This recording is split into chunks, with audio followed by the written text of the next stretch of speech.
Okay, welcome.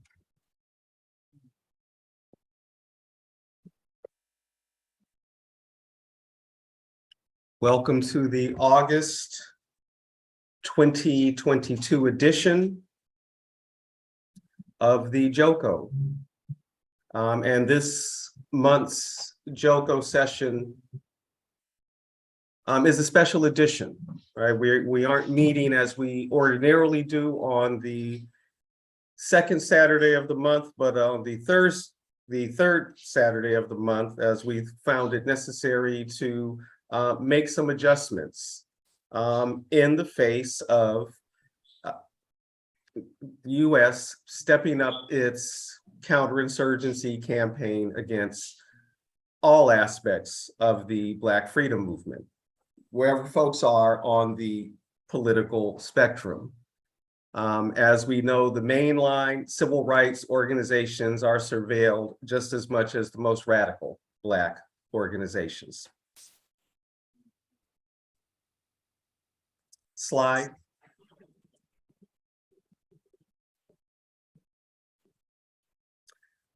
We always want to acknowledge that we do this work on the unceded lands of the Tongva and Chumash peoples, always being cognizant that we live in a settler colony.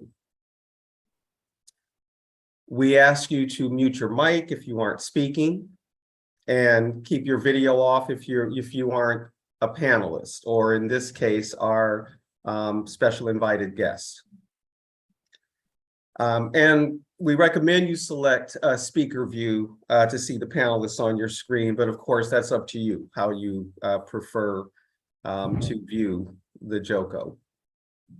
Please use chat or the raise hand icon for questions, and questions are typically taken after each round of panelist responses. Again, today's format is different, right? We are going to have a conversation with our invited guest, James Simmons, and there should be an opportunity for questions at the end, I think.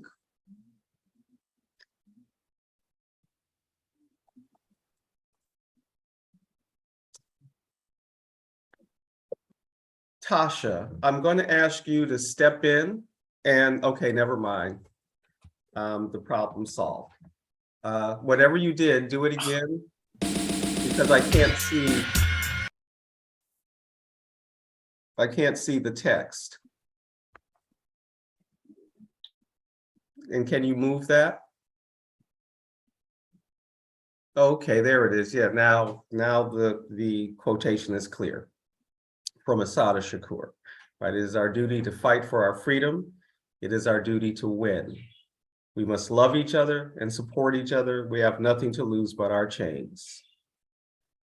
In the face of political and economic crisis on seemingly every front, the US state has intensified its repressive apparatus. Black people have historically faced state intervention in the Black freedom movement, from local and regional police forces working in tandem with federal police agencies. The July 29th FBI raids of the Uhuru movement in St. Louis, Missouri and St. Petersburg, Florida, and two other activist groups, one in California, one in Georgia, signal the state's war footing against dissent. Today, we welcome James Simmons, professor of Africana Studies at Cal State University, Northridge,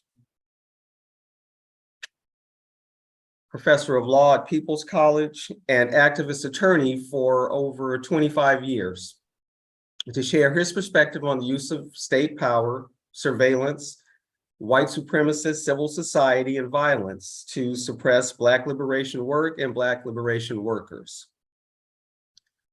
What has been the development of the US apparatus of repression in the 20th century, and what do we do to protect ourselves and our work?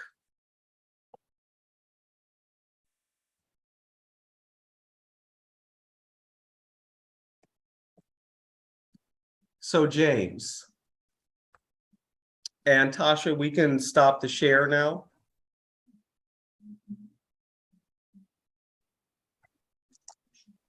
Good afternoon. Good afternoon. Let's see.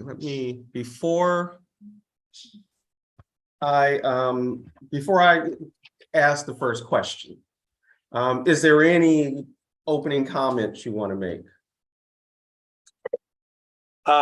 Yeah, just I had not normally I have a prepared presentation with citations and links and all of that. This presentation's a little different, and I hope we have kind of an open discussion where people have questions, where people there's a lot of mythology around intelligence gathering and counterinsurgency, which is has affected African people, Black people in the United States, again, since the time we got here, and to this continent, to this side of the planet. So I hope people are engaged and ready to ask questions. Again, I don't mind any question. I may not be able to answer it, but I want to make sure that people feel free to ask. Great. Okay. So then I'll start with at the top. Although I'm reminded, right, as I always forget to do whenever I'm the facilitator, to introduce myself. So I'm Brother Youssef, a member of the JOCO Collective, and I'll be primarily asking at least our prepared questions, right? And then, yes, we expect that questions from the audience will be generated also. So you said that one of the main things we need to understand is that repression of Black freedom movements is as long as the history of our enslavement, rather than something that begins with COINTELPRO or even the founding of the FBI. What do we miss if we don't understand this? We miss that the opposition to Black liberation, freedom, equality, self-determination is something that is antithetical, apparently, to the interest of the United States government, United States civil society. This is a long stand, and economics. We can look back where there was a family fight between the North and the South that hinged greatly upon who was going to be working in the Western territories that were being and were going to be snatched from Mexico and the indigenous peoples of the area. And so you had, was it going to be labor from immigrants, or was it going to be labor from enslaved Africans? Of course, the South had its power built upon the backs of enslaved Africans. Right. And the North wanted to welcome in immigrants and give them something to do, you know, not just import Europeans and then them stand around or enslave them. They wanted to come in, put them to work, and that was not, it was not a competitive situation where you had Africans who were enslaved, and you know, you didn't have to pay them. You didn't have to worry about unions. You didn't have to worry about that kind of thing. So the development of Black liberation was a threat to the economic stability of not just the South, but of the North, because even if those Black people were freed, then they would be in the market to compete with the European immigrants. And of course, Abraham Lincoln is like, yeah, well, I don't particularly care for slavery. I kind of have to do it, get rid of them. At the same time, I would like to get rid of Black people in the United States, and said, hey, you Black leaders, we think it's unfair for you to want to stay in the United States. We have some land for you in Central America, or you can go back to Africa. And they were like, nah, we don't. Our blood and sweat has built this nation. The economic power of this nation. We're not going anywhere. And here we are. There are so many examples of where Black economic initiatives resulted in bombings in Rosewood, in Tulsa, and other places in New York. Not to mention the riots the draft riots of whites. It's like, we don't want to fight for Black people. Right. So we, our the economics of our situation was a cause of concern. The struggle for even social freedoms. Can we travel? Can we marry who we, maybe it's to our advantage to marry? The miscegenation laws, where can we live in the cities, in the country? Are we going to get, you're giving land away, even though it's not your land to give away. You're going to give land away. Do we get some? So this liberation and trying to get some kind of equity or equality with whites was a threat, and so it wasn't a casual thing. So both the government and those who had an interest to protect used various means, and at times, besides brute force and terrorism and the power of the state, used intelligence activities to surveil and try to figure out what's going on with Black folks. Excellent. Can you hear me? Because I'm getting messages that I'm having difficulties with my microphone. I hear you. Okay, I think it resolved itself. Okay, well, let's look at that continuum. What does the use of state power and surveillance and movement violence look like as a precursor to the mass enslavement with what you refer to as the use of Africans against one another in the conquest? Well, again, going back to the continent and through the Middle Passage, and then once arriving in the situation that we are in here, and the situation of African people captured, torn from the continent, and enslaved differs from place to place. But here in the United States, unlike some other places, like in Brazil and Cuba, where Jamaica, where African culture could be freely expressed, it was not it could not be expressed here. Mhm. But going back to the continent, pitting groups and tribes and nations one against the other to effectively weaken them.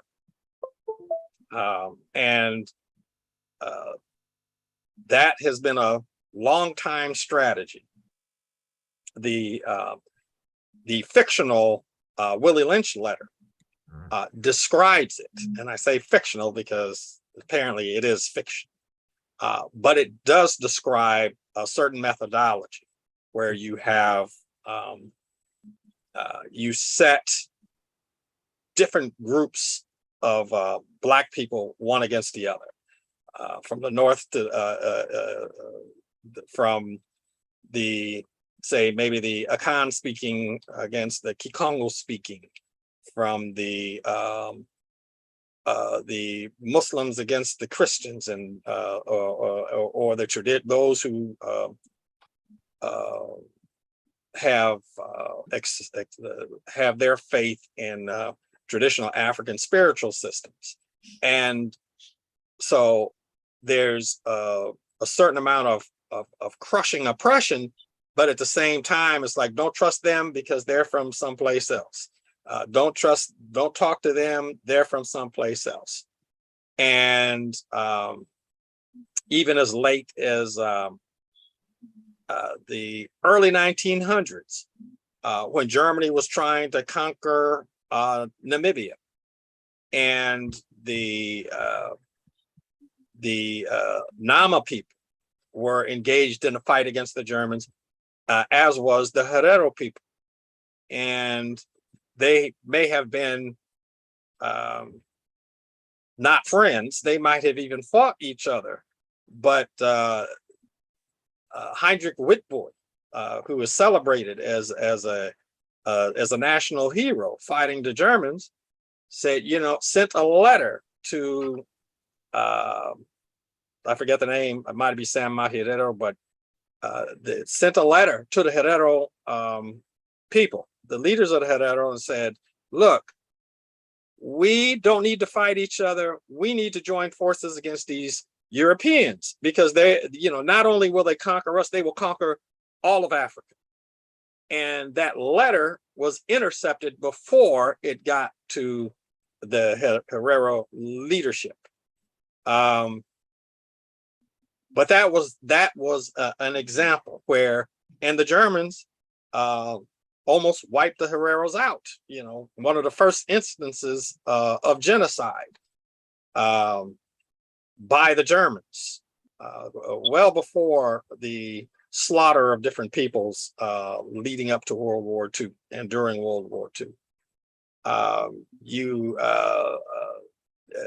The slave raiders, and playing one group off against another. And to this day, there's the 1974 Black Family Day album by Louis Farrakhan. The B-side has of his speech talks about how Black people are divided, and divided from north to south, divided between the different former colonies, the Jamaicans, the Bajan is more, has the best. Yeah. Are you getting my messages on Signal? No. Okay, I'm not please. even getting notification. All right, I will. Okay. Sorry. So the differences between languages. So this use of splitting people apart has long been a part of the methodology of counterinsurgency. The use of informants to inform on what's both the plantation owner, the slave owner, and the authorities about what's going on. Is there activity afoot? And would break up so many rebellions, and by Gabriel Prosser, by Denmark Vesey, and others. It was the intelligence gathered from people who were either bystanders or who were part of the plot and decided they didn't want to go down that road or whatever. That those type of counterinsurgency tactics have been in play for hundreds of years and are in play today. You know,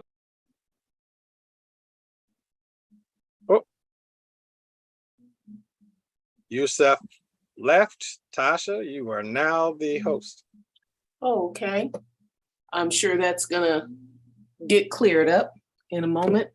And so I will just try to pick it up until our host comes back on. Of course, I don't have any camera capacity, but that's all right. Excuse me, let me get this together a bit.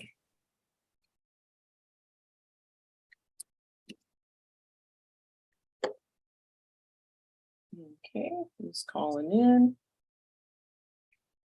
All right, so in that context, you've talked about the use of divisive tactics as a kind of eternal tactic, an eternal process. And you've talked a bit about, you've mentioned some of the rebellions, some of the slave rebellions. Can you go into more about the slave codes, assassinations, and extending into the post-slavery and Reconstruction era with Black codes and white terrorist formations, et cetera? Right. So, you know, during the time of enslavement, there were slave codes. You know, we couldn't have Black people, again, being prohibited from learning to read and write, from traveling in certain ways.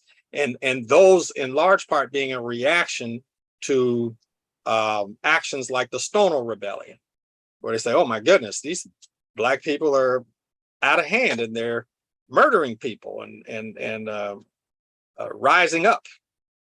So the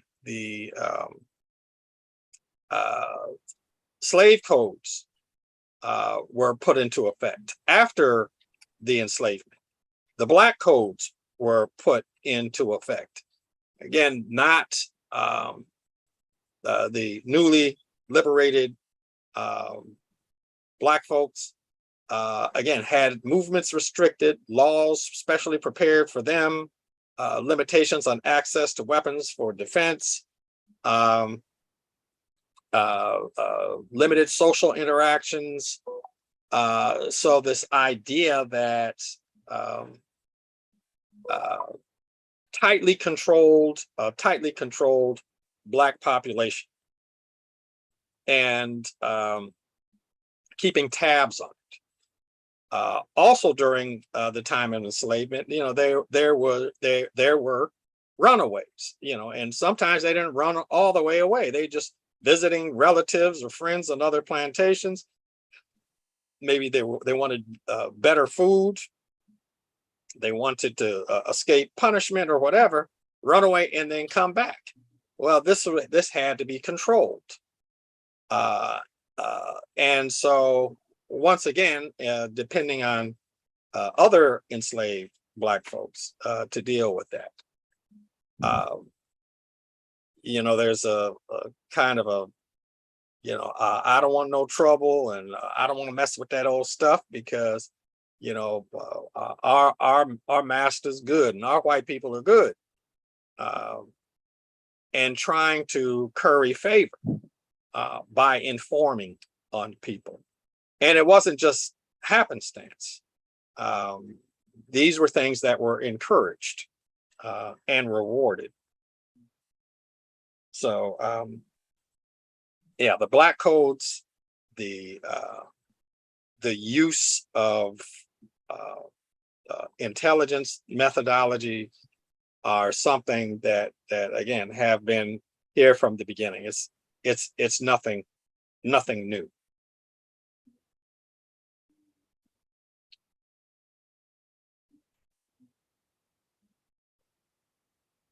So.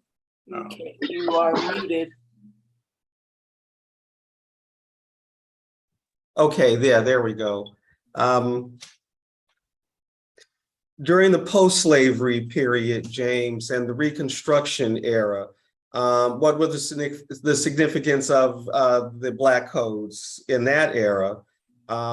White terrorist formations and the establishment of white supremacist social and political institutions. And in fact, I think, and you may have more, James, but I think that's what we just posed. Oh, is that what you just posed? While you were While I having was the tech dealing problem. the tech. Oh, well then Yeah. let's move to the 20th century then. The nature of surveillance and attacks on UNIA and Marcus Garvey by Hoover and the state. What was the nature of that attack, and were these the precursors to what became known as COINTELPRO, or the counterintelligence program? Yeah, I think it kind of set a model. And when we talk about it, that was one of Hoover's great accomplishments was destroying Marcus Garvey personally and the UNIA as an organization. Again, here you have the largest formation for African liberation in the world, and it had to be dealt with. You know, they ripe for communist infiltration. Even the formation of the African Blood Brotherhood, they were still members of the African Blood Brotherhood within the UNIA, which and African Blood Brotherhood was considered a Marxist, communist, left-wing organization, militant organization, and it was dangerous. Garvey was considered dangerous, not because he was a communist, but because he talked about the independence, economic independence, social independence, and of African people, and control of the African continent by Africans, Africa for Africans, here and abroad. And again, if we don't look back at this, this is nothing new. What's happening today with Congo? It's like you think that Congo just all of a sudden, all this chaos, confusion, and warfare just happened. No, it goes back to the manipulation. First colonialism, and even before so-called formal colonialism, you have King Leopold, who took Congo for his own personal use, maiming and murdering African people for his own enrichment. Again, fast forwarding to the decolonization period, you have people like Patrice Lumumba and others who talked about the social, political, and economic independence of Congo. Congo, for me, is like how people looked at Wakanda in the fictional movie Black Panther. It's like it's like the center of the earth. It has so rich in minerals, in natural resources. It's rich, yet it's so poor. And it isn't because Africans don't know what to do with it. It's because of the intelligence operations and the warfare that have been waged against the Congo, the interest of Congo. So here we are thinking that Africa is a poor, pitiful place full of disease, and we got to support it. No, they've drawn out trillions of dollars worth of natural resources, worth of human resources, worth of free labor, and the wars continue. Of course, they want to keep it divided. And then, like the assassination of Patrice Lumumba, first democratically elected prime minister of Congo. And he's assassinated. They say, yeah, those Africans, yeah, they can't get it together. Well, it was the Belgians, the French, and the United States. And when the story came out, the United States, it was in December, a few years ago, it was like glossed over. So, you know, who knows about it? But this is a fact. Again, the counterinsurgency, the wars in Angola, again, oil rich, diamonds, rich in natural resources. And they say, if Africa's so bad, why do they continue to fight and fund terrorism and division and splits in these African countries? Because they want to maintain access. So they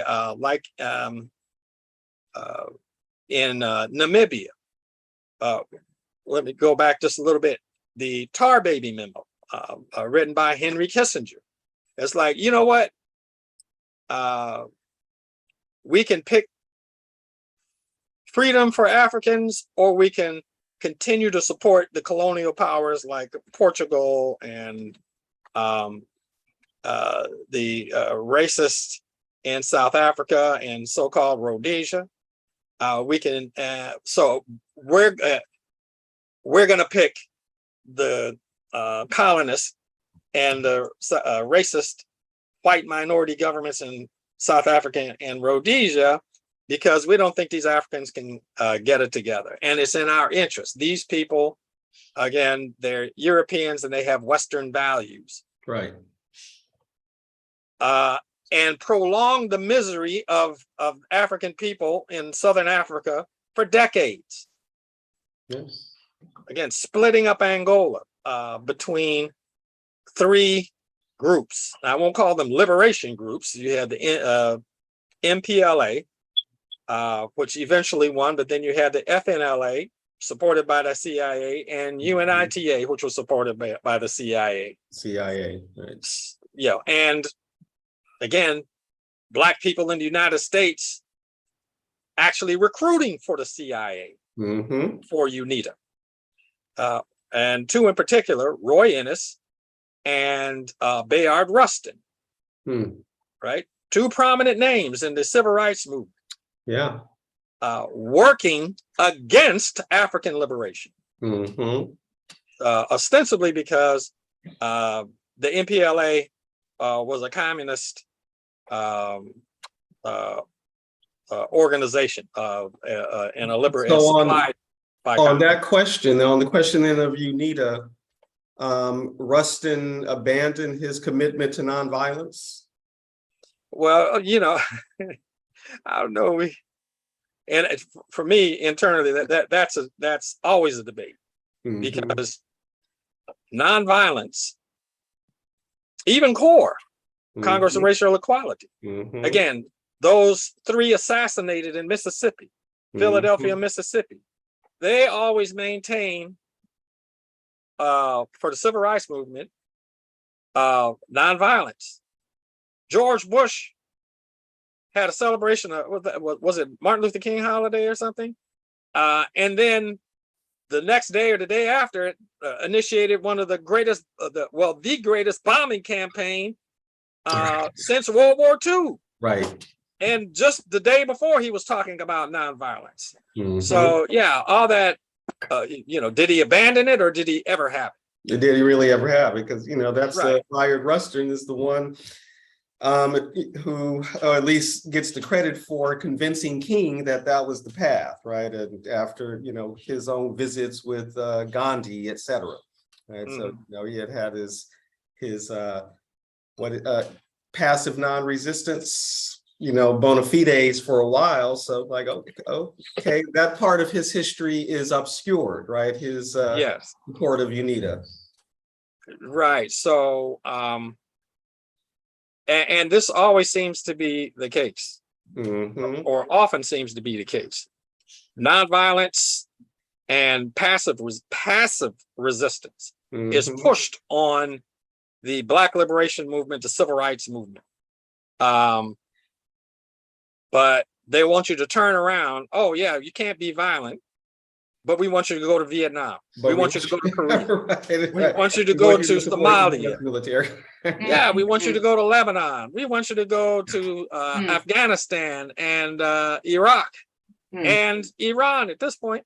So yeah, that whole supposed belief in nonviolence, and then I really want to talk to some people about this. A prominent person who's also at Cal State Northridge. Was the civil rights movement actually nonviolent?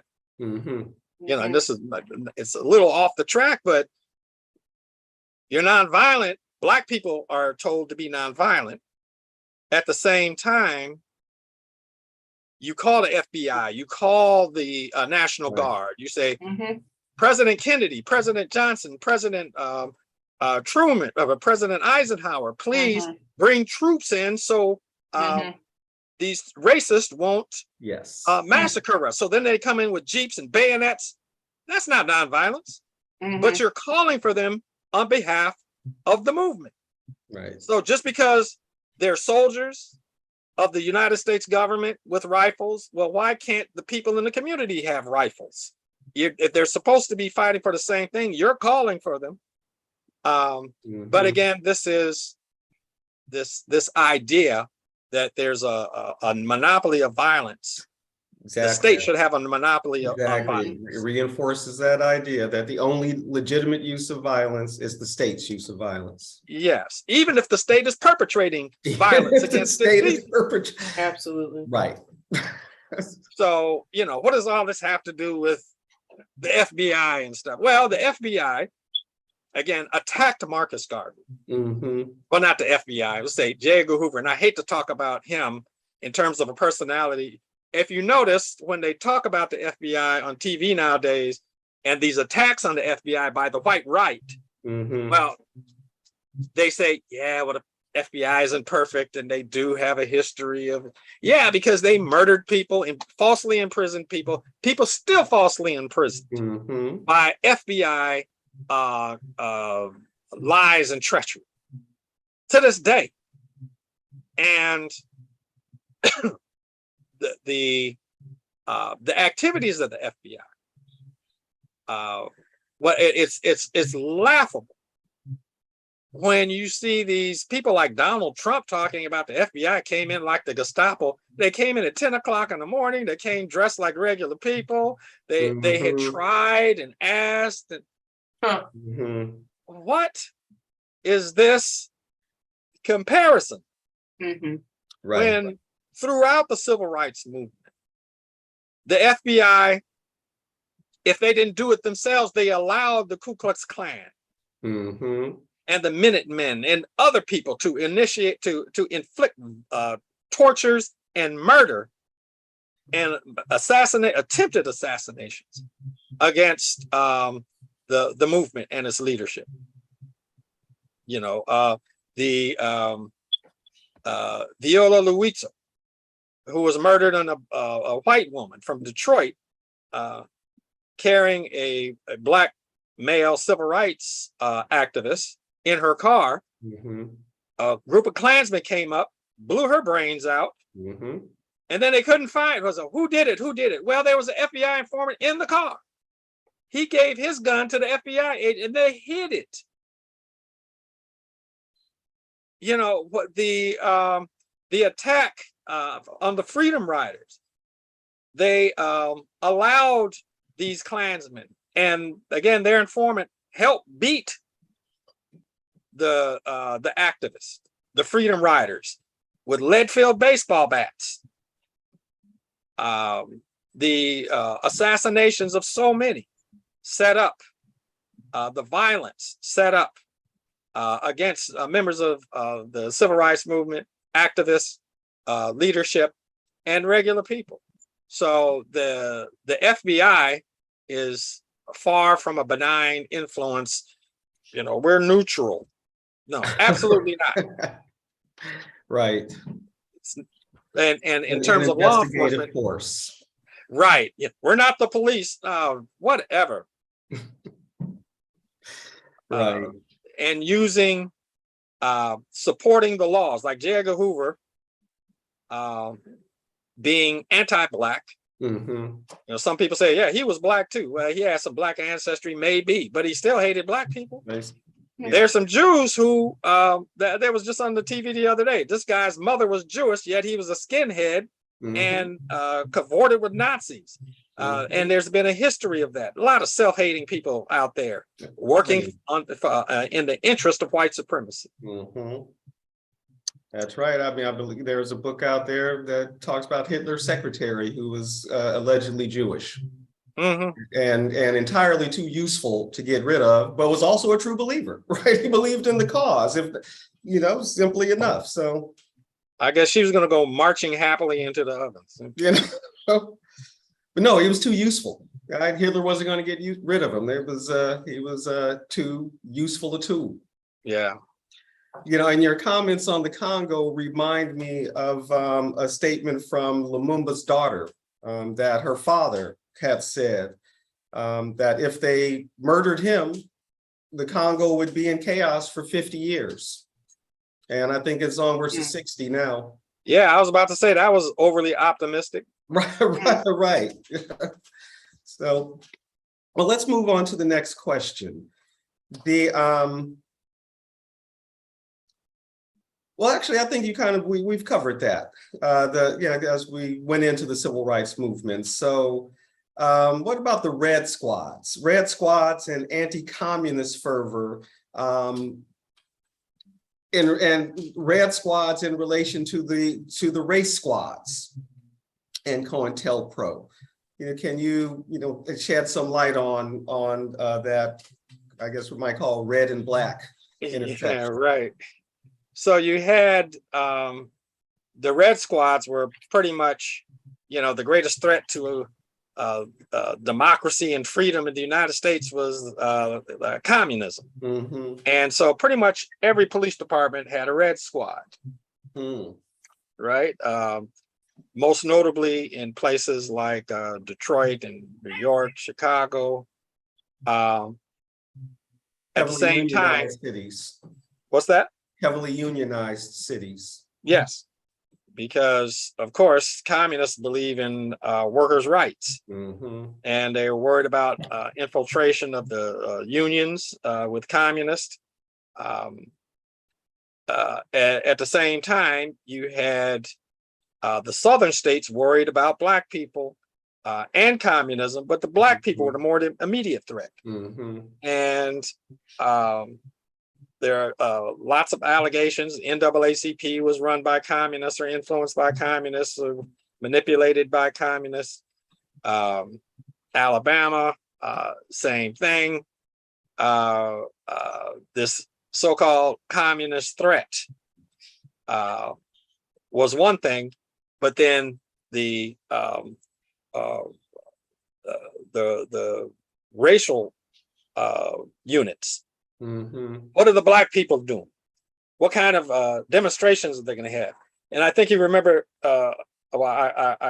you could remember not so long ago. It was kind of funny.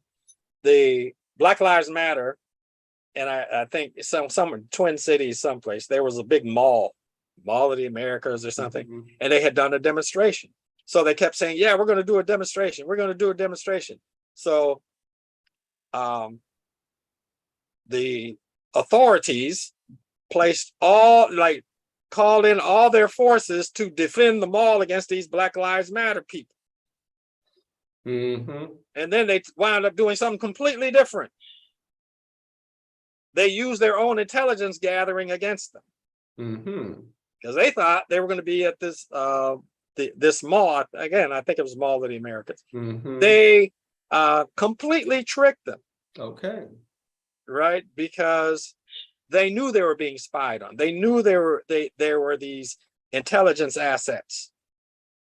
Besides the electronic, they had people looking and listening, and got completely outmaneuvered by Black Lives Matter. So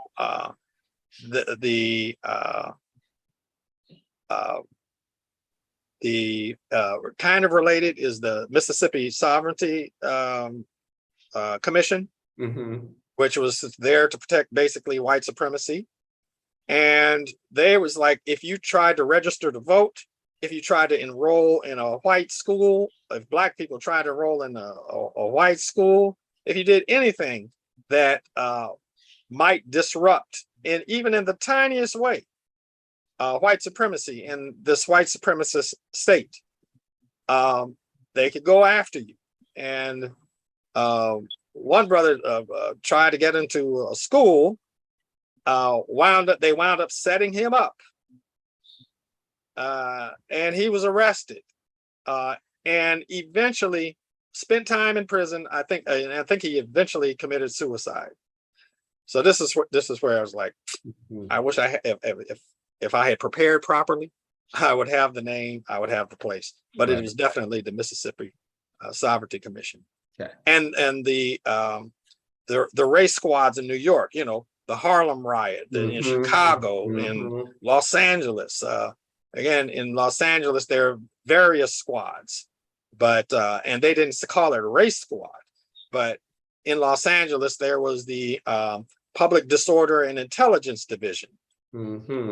So they're following around Panthers, they're following around us, the so-called Black militants, and at the same time, the communist threat, and using illegal means. And there was a group of people who sued them, wound up getting a settlement, I think, of over $1 million split amongst these different organizations for these illegal activities.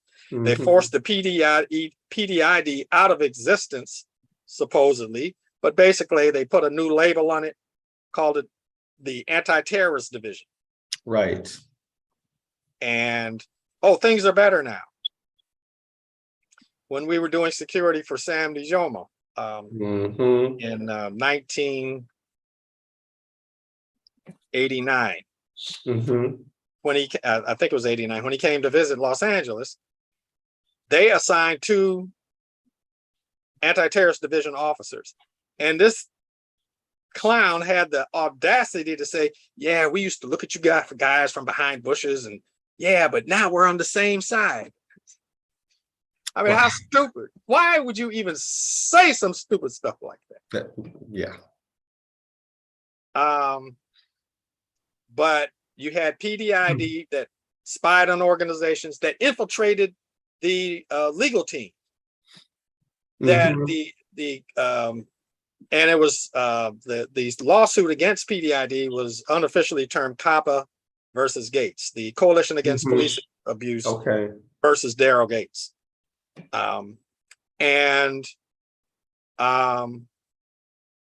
Eventually, during this whole process of trying to unravel the intelligence, found that I think it was the secretary to COPPA was a police officer.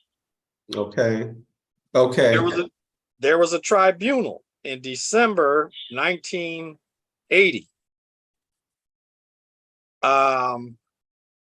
I think it was from that tribunal, and her husband was also a police officer, and they said, you know, he was guilty of, you know, crimes against the people. They didn't say they were going to kill him, but they put his picture up in the community. And then oh my God, he's missing. They said he was missing. He was gone. And it turned out he saw these pictures, got in his car, and just started driving north. Because of all the dirty, dastardly things that he had done on behalf of the state. And this was COPPA versus Gates. So during Daryl Gates' interim as police chief. So this organization, this is an organization that Chief Parker put in place? PDID, you know, I can't really remember when it started, but I think it either started in the 50s or the 60s. And so that means and this lawsuit is in the 90s? No, the 70s and 80s. Okay, so so that's still at least a good 20 to 30 years of activity. Yes. Yeah. And then were they required to destroy files when they? Oh, yeah. Well, and that's the part 2 of the story. Okay. They were supposed to destroy the files. Well, they got rid of the files, but they gave them to a right-wing organization called Western Goals. Okay. Wow.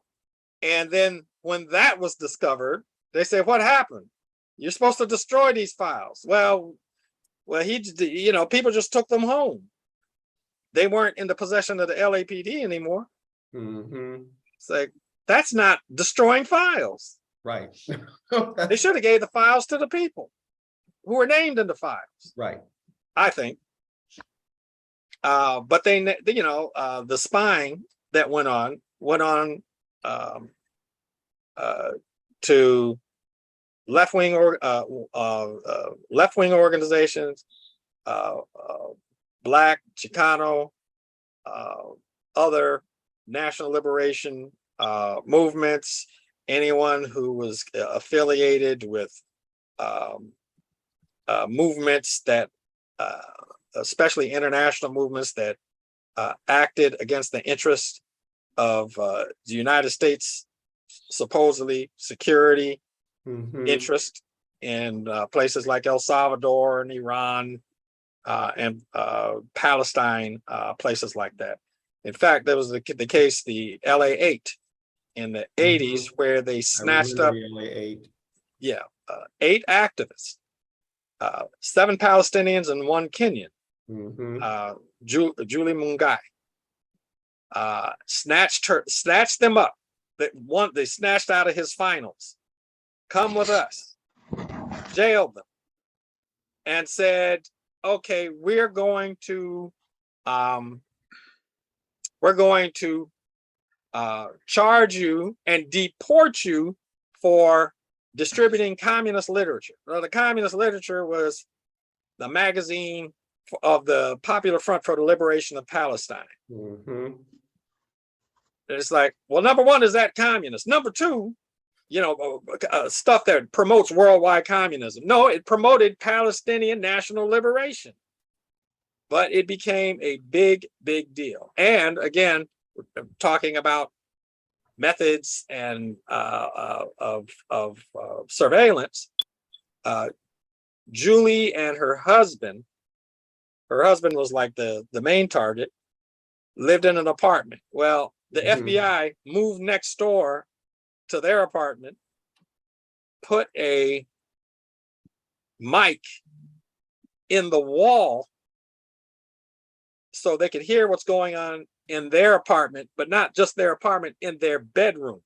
So their microphone was in their bedroom, basically, and listening and recording to everything that went on in their bedroom. Right. These people.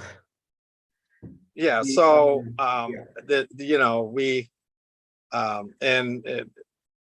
so we got about 30 minutes left. The idea that, that in COINTELPRO, counterintelligence program, and people think, oh, it's against the Black movement. No, it's against communists, socialists, even Ku Klux Klan. Yeah. But they never treated these other groups, these other targets, like they treated Black folks. Not close. They were never the murders. They're never the assassinations, never the false imprisonments, not to my knowledge. So, I mean, so that raises a question for me, right? Because they do monitor the militant white supremacist right-wing groups. Do they deploy them? Do they deploy them against Black They people? have in the past. Yes, they have in the past. In fact, the massacre that happened in Greensboro, North Carolina in 1979, the head Nazi was also an FBI asset. The police cooperated, gave them the map of the route that the so-called Death to the Klan march was taking. And just like in Philadelphia, Mississippi, with Cheney, Schwerner, and Goodman. There was police terrorist organization cooperation, terrorist organization cooperation. When in the 80s, when there was a lot of activity around two kind of major events. One, the struggle in El Salvador. Mhm. And I was at People's College of Law. You had Casa El Salvador. People broke in, tore up the offices, basically looked at the files, stole a camera. Yeah. Now, they were in there obviously for some time, stole a camera. And then it turns out there were, and then later on, there were death threats by the EME, the Escuadron Muertos, the death squads, Mhm. against a list of people, nonviolent activists. Mhm. And then later on, it turns out they were basically hired by the FBI to do break-ins, black bag jobs. Mhm. Right. So yeah, they cooperate. They're employed, and not all the time. You know, it's like that's why you see these right-wing organizations hating the FBI, Right. because they're the FBI and the government apparently sees them as an embarrassment. Mhm. You know, why are you making it difficult to us? Can you just tone down this anti-black rhetoric and Right. terrorism and anti-Jewish terrorism and rhetoric? This is embarrassing because we're supposed to be landed free, and you are acting a fool. So Right. yeah, the FBI has used them in the past. The state has used them in the past. Mhm. Mhm. And again, I hate to just focus on the FBI, but the CIA has acted domestically, and that was Mhm. kind of prohibited Right. until recently, Okay. right? Okay. Because the what do you call it? The 9/11 Yeah, the Patriot changed the Act. game. Yeah. Yeah, 9/11 changed the game. Then you had the Patriot Act, and then you have all this stuff. That's why you couldn't go to the bank and make a transaction over $2,000, $2,500 Mhm. without going through a whole lot of changes. That's right. Which brings up another point. People think that these people are, they say, godlike. Oh, Mhm. you know, the FBI, they know everything you do, and the CIA, they monitor you. Again, like what do you call it? Enemy of the State with Will Smith. Yeah. You know, the NSA is looking down at satellites, and they can see basically everything that you do. And they are, even at the highest form of technology that they have now, they still have intelligence failures. I mean, intelligence in terms of like gathering information, Mhm. and then actual Mhm. intelligence. And It's like, intelligence. how damn stupid are these people? Yes. Yes. Right? Yeah. So you would think that they would have caught Asada Shakur in the years before she went to Cuba. They did Mhm. not. Mhm. They are not all seeing, all powerful, all knowing. They are not. Mhm. They are not. They had, and what a stupid intelligence.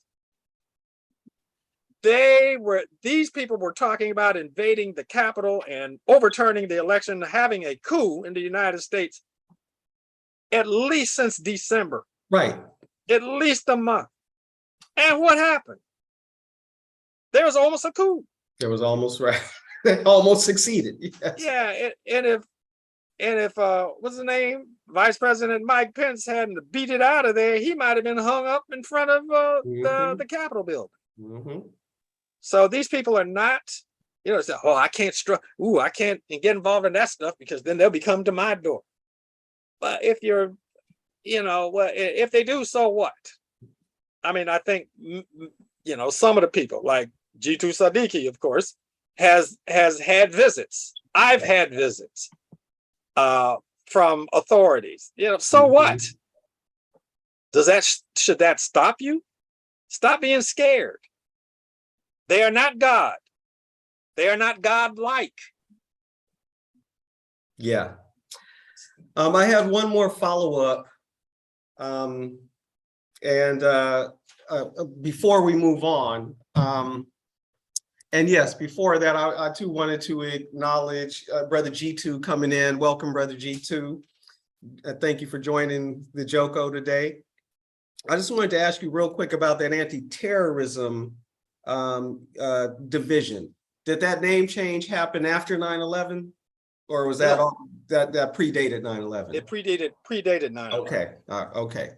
Because remember, SWAT right. was set up as kind of like an anti-terrorist formation.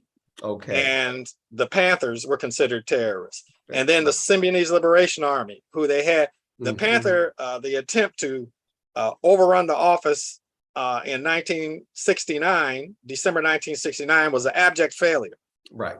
It was a loss for them. Right.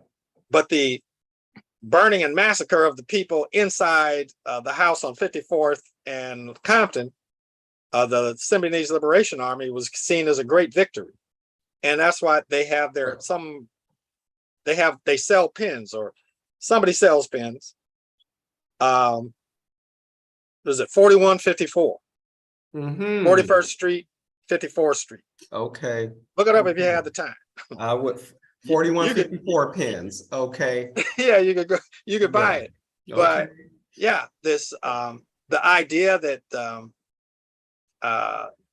there is so-called terrorism and terrorist organizations. Okay. Brother G2, it looked like you were about to say something. I jumped right to my question. Did you want to go ahead and give you the floor for a minute? No, I was just going to say greetings and apologize for coming in so late, but there's so much activity going on. I had another Zoom conference that I had to do a presentation on, so I was trying to jump from that one to this, and I was intending to come in a little earlier, but that went a little longer than I anticipated. Well, again, thank you for making it here. And we are running short on time, so let me move along with the question here. In fact, I'm gonna jump down to the recent raids on Chairman Omali Yeshitela, Ona Zane Yeshitela, and other members of the African People's Socialist Party and the Uhuru Solidarity Movement. They justified them as raids to investigate them as unindicted co-conspirators. In an indictment of Alexander Ionov for spreading, quote, malign influence, unquote. And then we have this new act, right? Brought before Congress by Congressman Meeks, is it, from New York, or one of the New York districts, the malign influence, Countering Malign Russian Activities Act. So what is that, and what stage does it set for Black dissent?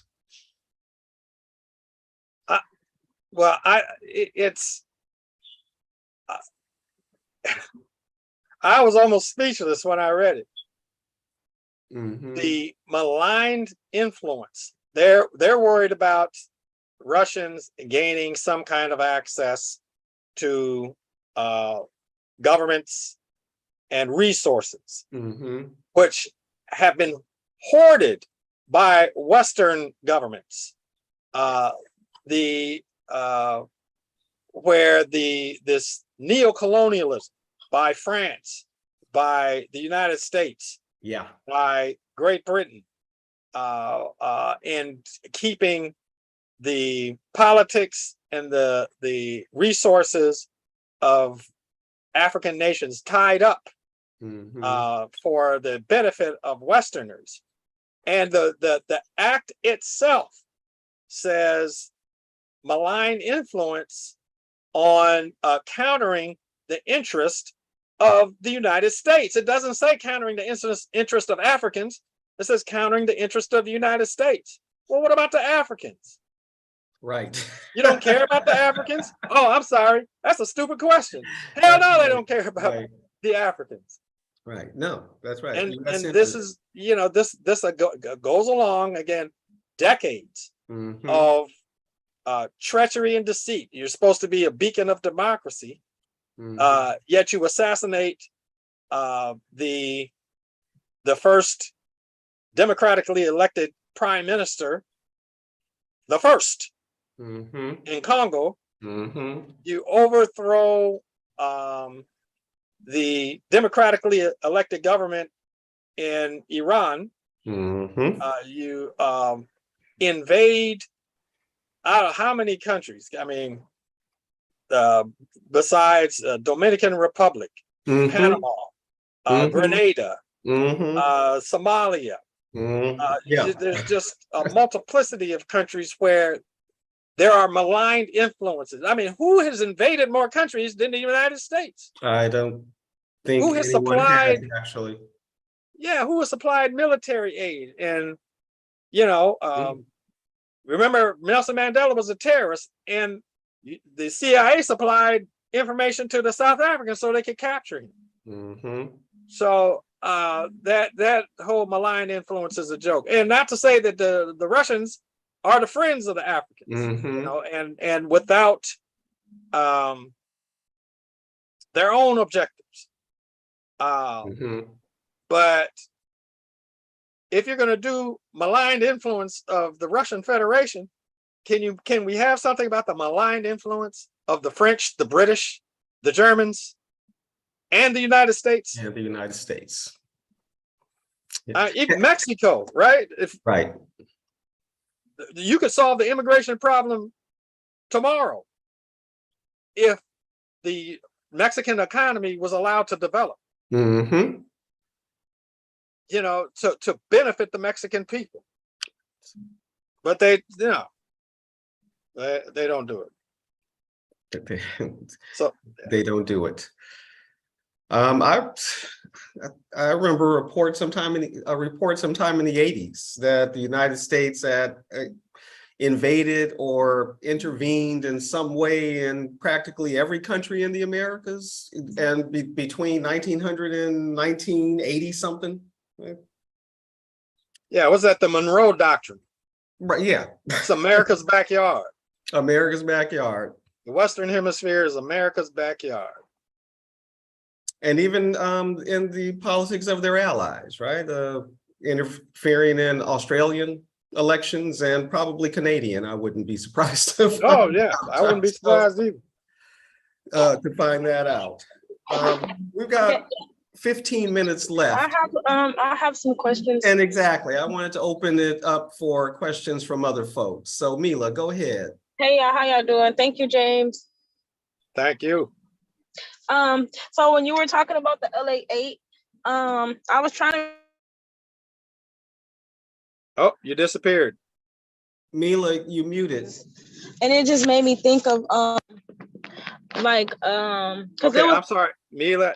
I couldn't hear your question. Could you start over? Okay, I was talking about when you were referencing the LA8 example with the Palestinians and the Kenyan man. Yes. I was taking this like free speech class, and we were like studying cases about like the First Amendment and stuff. And I can't remember exactly which case it was. There were many of them, but they were also distributing literature, and they like deemed it against the U.S. and like treasonous and stuff. But I was wondering, like when people are fighting for their liberation and just trying to get the word out and get unity, and they like assemble and operate under the First Amendment, like the rights that are granted things, and when the government like attacks them because it's a threat, like how can we ensure that our rights are upheld? Because the government will like terrorize you, just like so many examples that we've seen when you're trying to do this fight. Well, that's an age-old problem. But I think primarily, don't be scared. Don't be afraid. Exercise your right, assert it. Don't hold back because if I say this, I'll be in trouble. Right. No, if you're on good grounds, like you don't want to say, yeah, we should hire assassins to go kill some former president or the current president or something like, you don't say something stupid like that because you will go to prison. But if you're talking about your legitimate aspirations and you're exercising your freedom of speech, your freedom of travel, your freedom of assembly. One thing, again, this is what bugs me about it, say, we are not our ancestors. People apparently ignorant of what their ancestors went through and did. Queen Mother Moore was talking about when Marcus Garvey was visiting New Orleans and the police came in, there was a full room, police came in, circled the inside of the building and shut down the speech. So the next day, they were ready. Marcus Garvey stood up to speak. The police came in, encircled the building, the inside of the building. And when he started to speak, they were moving toward him. They said, Queen Mother Moore, she said she had a satchel full of guns. Everybody jumped on their seats and said, "Speak, Garvey, speak." And he went ahead and spoke. And what did the police do? They put their their tail between their legs and slunk right on out of there. Because those people were not afraid to exercise their right to speak. Right. Even the NAACP, when it was the state of Alabama, I think, one of these states tried to get them to turn over their membership records because they said this is a communist organization and we need to know who's affiliated with it. And they refused to give it. Like, hell no, you can't have our people. What? So you could spy on them and get them fired and put them in jail? No, you can't have our membership records. That's freedom of assembly. That's guaranteed by the First Amendment. And there might be consequences, but being willing to face those consequences. Right. And fight for your right. Okay. Also, I was wondering, like, just from, I'm sure you've thought about it and imagined it, like a world where we are liberated and there isn't like such a force of white supremacy and their attacks on us. Like, how do you picture a world like that? A long way off. It's a long way off, and it's going to take a lot of work. You not only have to change minds, you have to change institutions. You have to change the way people think. Right. It's like, no, I say, remember? No, I know you don't remember. You weren't even here, but they said, often people would say, you can force change through laws, but you can't force people to change their minds. And you may have affirmative action now, and you might have desegregation now, and you might have the ability to do things now. Doesn't mean that it can't change back. And this is what we're seeing now. Sister Soldier said, slavery is back in effect. She said, just like I told you, if you don't guard your freedom, if you don't actively work for your freedom, there are those people who will try to take what little freedom you have away. What little progress you have, they'll try to take it away. They don't even want you to mention race. Right. In classrooms now. Right. How preposterous. Now you have spent, from the time you people started opening schools, talking, basically extolling the virtues of the great white race. Of the great white race. And Western civilization. Yeah. And don't be fooled when the Proud Boys say, we're not racist. We just believe we're Western chauvinists. Well, if you're Western chauvinist, then you're a white supremacist. You're a white supremacist. How could you say you're not a white There you go. supremacist? You're a Western chauvinist when that's what white supremacy is. Mhm. So yeah, how would that be? I don't know. G2, how would that be? I mean, I can you know, and not to be, again, they're not God, they're not godlike, but wherever they find a place, like I said, if you move someplace and it's free, well, it can't be entirely free, but mostly free of those kind of influence, it's like, oh no, you can't do that. Even someplace like Libya Mhm. that had a certain amount of freedom and cooperation, even from Gaddafi. They overthrew his government, tortured him, including, committing sodomy with an 18-inch knife. And he's like, why? My little African brother, talking to Barack Obama, why are you doing this? And then blew his brains out on top of a car. Mhm. So, these things happen. You have the case of Namibia where the South Africans tried to strip all the mineral rights, all the fishing rights, all those things that made Namibia a prosperous, desirable country to live in. And they tried to sell off the, retirement accounts. They tried to do everything, the fishing rights. Mhm. And they calmly said, okay, well, we're just going to try, we're going to do what we can.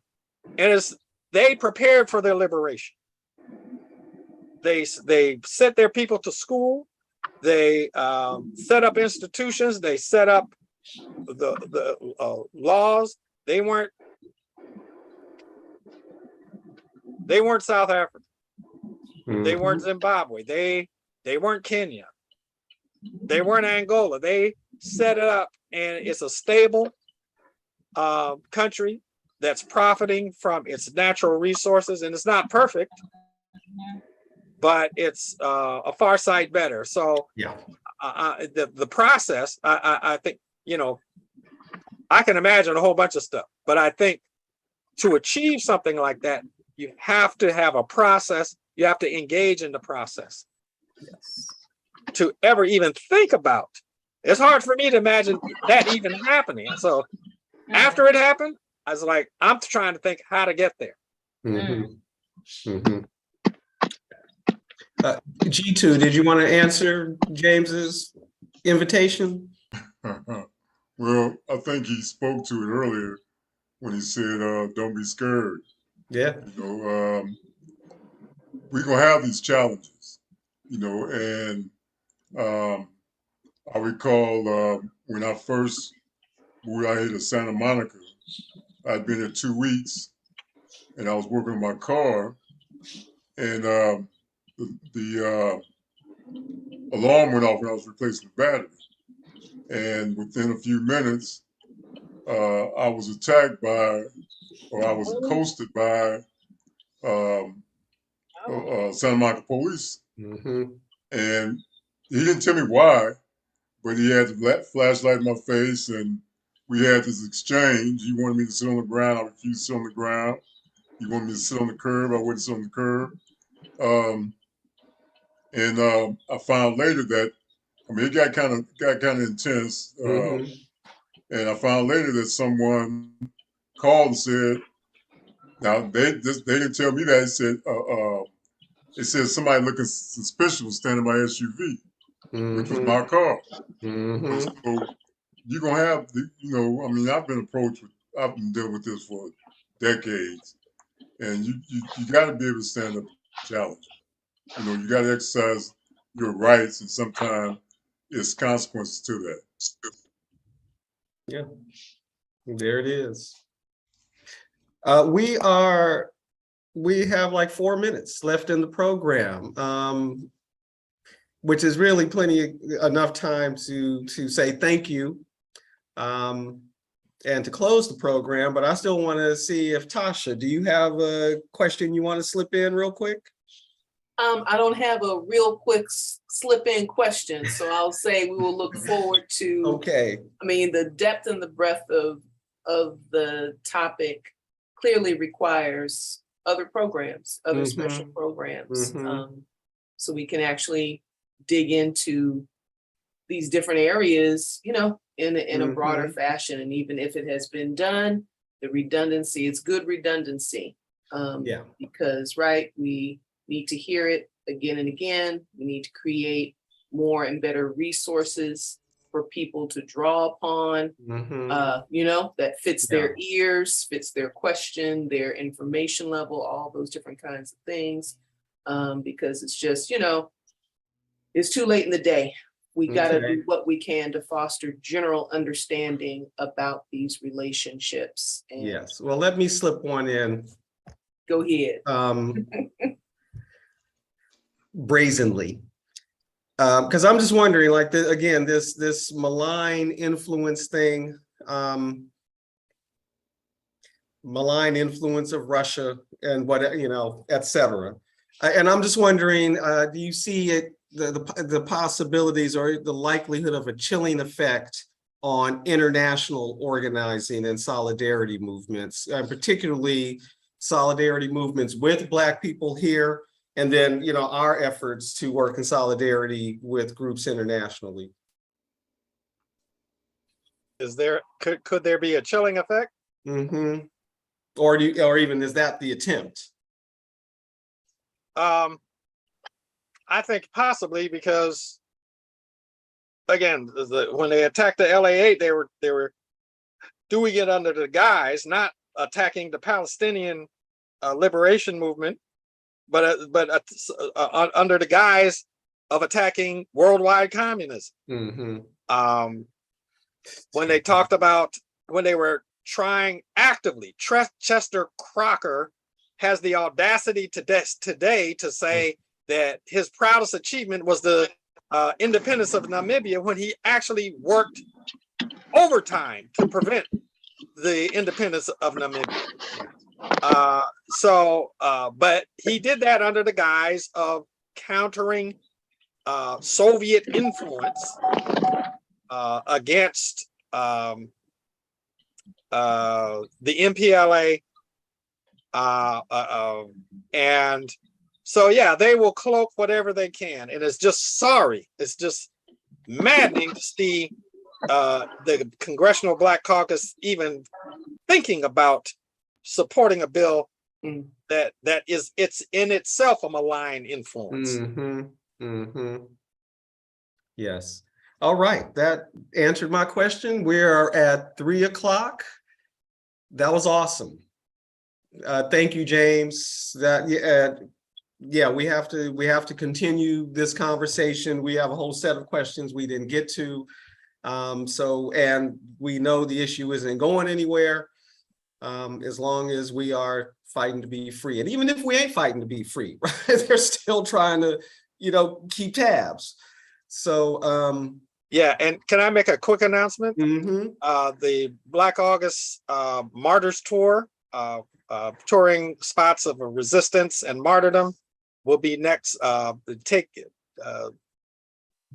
We'll be collecting at 10 o'clock next Saturday at Chucos Justice Center at 7625 South Central to tour the city. This is our 9th tour, and very eye-opening. Reservations required? Not required. Encouraged, so we'll know if we need a second bus. Okay. Right.